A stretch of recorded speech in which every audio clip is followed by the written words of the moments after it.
Saudara, Pertamina memegang teguh komitmen terhadap environmental, sosial, dan governance demi mewujudkan ekonomi berkelanjutan. Lantas, apa upaya bagian dari badan usaha milik negara terhadap perubahan iklim?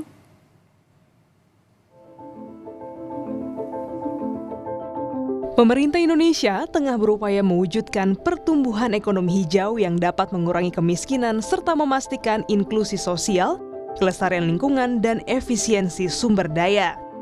Pertamina sebagai BUMN turut berdedikasi menjalankan ESG demi mencapai net zero emission kelak di tahun 2060 untuk mencapai pengurangan emisi karbon dan mengedepankan teknologi energi terbarukan.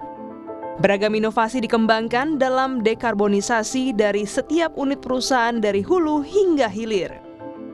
ESG merupakan pembahasan global di tengah ancaman perubahan iklim terkait industri. Perencanaan ini sudah terkandung dalam peta jalan atau roadmap dalam jangka menengah dan panjang dengan 10 kebijakan yang menentukan keberlanjutan terkait lingkungan.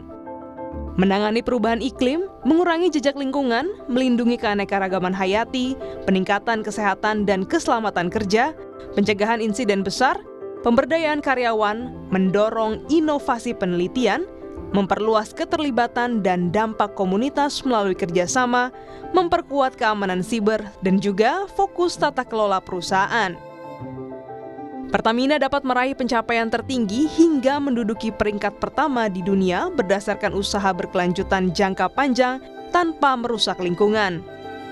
Penghargaan internasional ini mengantarkan perusahaan BUMN dalam industri minyak dan gas bumi unggul dari 61 persero di dunia.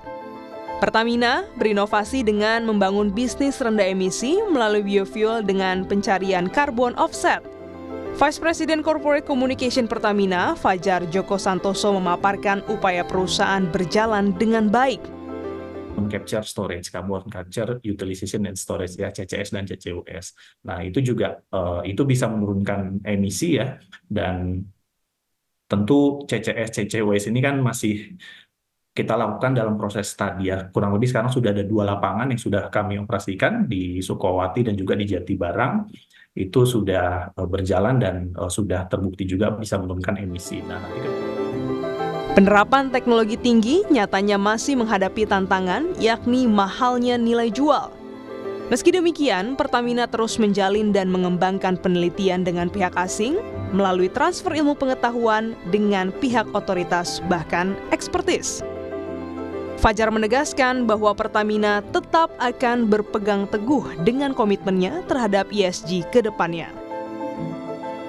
Indonesia ini masih negara berkembang dan diprediksi ekonominya juga masih akan terus berkembang dalam beberapa tahun ke depan kan. Otomatis sektor energi juga pasti akan semakin tinggi porsi kebutuhannya karena memang seiring dengan pertumbuhan ekonomi nasional. Oleh sebab itu fokus kami yang pertama jelas masih kami akan menjaga ketahanan energi nasional ya.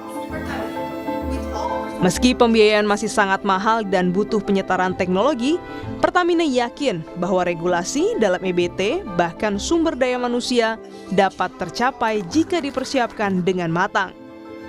Glenny Soktania, Kompas TV, Jakarta.